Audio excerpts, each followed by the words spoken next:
1071 dari Konsentrasi Manajemen Sumber Daya Manusia. Di sini saya akan memaparkan jawaban dari soal penilaian akhir semester dari mata kuliah Hubungan Industrial. Yang pertama, pengertian dan ruang lingkup hubungan industrial. Jadi, hubungan industrial adalah hubungan antar semua pihak yang terlibat dalam proses produksi barang dan jasa, termasuk pekerja, pengusaha, dan pemerintah. Hubungan ini bertujuan untuk menciptakan kondisi kerja yang harmonis, dinamis, dan berkeadilan. Ruang lingkupnya mencakup aspek ketenaga kerjaan seperti perjanjian kerja, hubungan kerja, hak dan kewajiban pekerja dan pengusaha, penyelesaian perselisihan kerja, dan peraturan perburuhan lainnya. Isi dari perjanjian kerja. Isi dari perjanjian kerja itu meliputi nama, alamat perusahaan dan pekerjaan, jenis pekerjaan, hak dan kewajiban kedua belah pihak, masa berlaku perjanjian, kondisi kerja termasuk jam kerja, upah, cuti, dan tunjangan, serta tata cara penyelesaian perselisihan kerja. Yang selanjutnya, lembaga kerjasama bipartit dan lembaga kerjasama tripartit. Bipartit merupakan kerjasama antar pengusaha dan pekerja dalam suatu perusahaan untuk menyelesaikan permasalahan ketenaga kerjaan.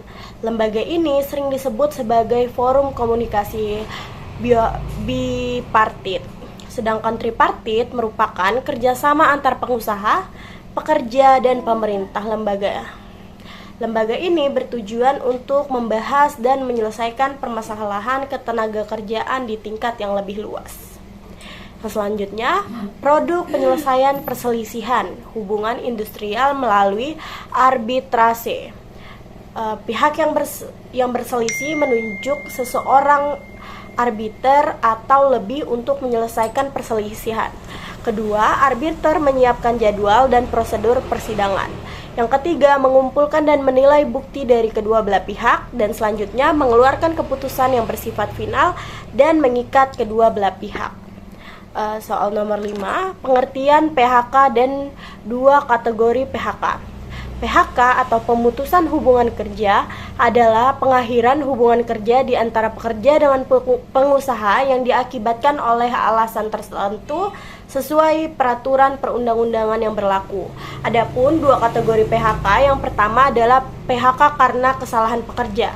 PHK yang terjadi akibat pelanggaran kedisiplinan, kesalahan berat, atau tindakan yang merugikan perusahaan.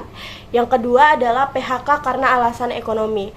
PHK yang terjadi karena perusahaan mengalami kerugian, efisiensi, atau alasan lainnya yang berhubungan dengan kondisi ekonomi perusahaan. Kesan dan pesan atau kritik dan saran selama mengikuti mata kuliah hubungan industrial. Kesan saya, mata kuliah ini memberikan pemahaman yang mendalam tentang bagaimana hubungan antar pekerja, pengusaha, dan pemerintah bisa berjalan secara harmonis dan produktif. Pesan atau kritik dan saran, diharapkan adanya lebih banyak studi kasus nyata dalam pembelajaran untuk meningkatkan pemahaman praktis serta peningkatan interaksi antara dosen dan mahasiswa untuk diskusi yang lebih mendalam dan lebih menarik.